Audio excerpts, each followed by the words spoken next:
So, number 3, ma'am, na edge ko sa kanila, hindi ko naman sa sinasabi to, sinasabi ko lang yung totoo, wala po akong negosyong pinoproteksyonan. Kilala niyo po ako, I am just an ordinary congressman.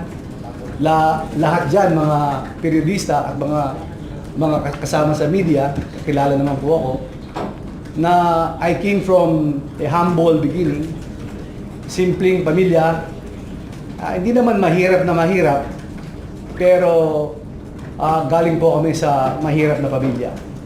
My father is a farmer, my mother is only a tindera, and we are 12 in the family.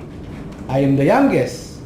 Half of my siblings, hindi po sila nakatapos sa kanilang pag-aaral because wala po kaming perang pag-aaral during the time.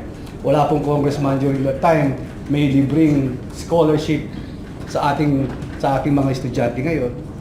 So, from there, half of my siblings, kalahati hanggang sa akin, in the name of unification, in the name of patience, natapos ko po ang aking pag-aaral.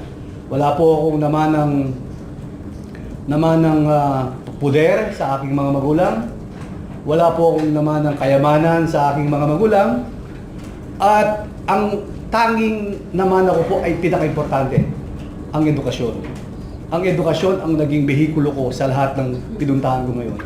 Naging professional ako, naging negosyante ako, napasok ako sa politika, naging congressman ako. We have the political bloodline in our family.